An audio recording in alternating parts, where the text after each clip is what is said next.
nostra autorità di sistema portuale, al pari di molte altre amministrazioni portuali in Italia, sta affrontando con grandissima serietà ogni tipo di investimento possibile al fine di contenere le emissioni clima alteranti derivanti dai traffici logistici portuali.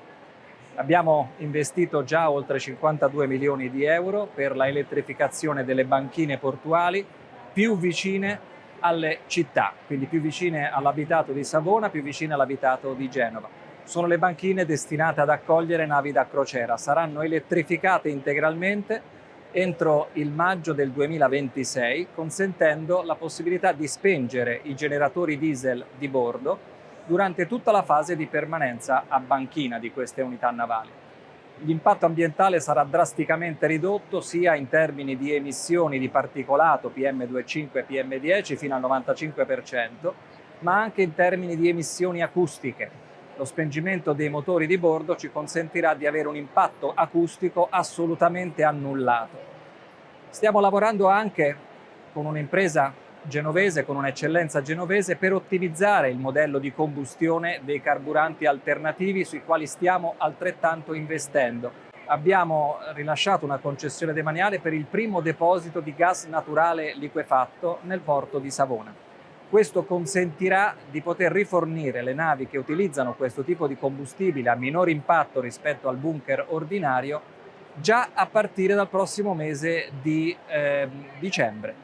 Noi il 4 dicembre faremo nel porto di Genova il primo rifornimento di bunker con gas naturale liquefatto ad un traghetto di una delle nostre compagnie di navigazione che scalano il porto di Genova. Sarà un evento importantissimo perché per la prima volta nell'arco dell'Alto Tirreno e del Mar Ligure avremo la possibilità di rifornire traghetti in maniera stabile utilizzando gas naturale liquefatto. È stato un onore poter ospitare il presidente del porto di Genova, che ci ha dimostrato come la sua realtà portuale, di tutti i porti del sistema, da Vado Ligure a Savona a Genova, si stanno impegnando per diventare comunità energetiche, quindi capaci di alimentare i loro servizi dalle navi fino ai depositi dei container reefer attraverso la produzione, anche sfruttando spazi portuali, di energia rinnovabile. È stato veramente un grande esempio di capacità del sistema Italia.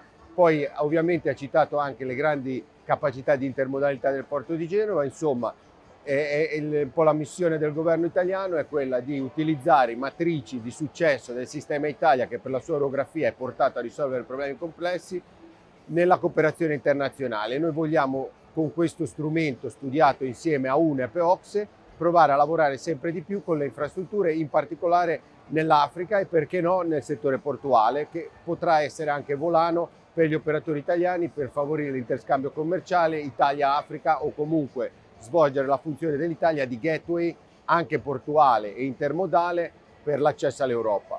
Abbiamo costruito questa piattaforma per lavorare sul tema delle infrastrutture resilienti e quindi consentire sempre di più di investire le risorse che la finanza climatica a livello internazionale ha a disposizione sul tema delle infrastrutture.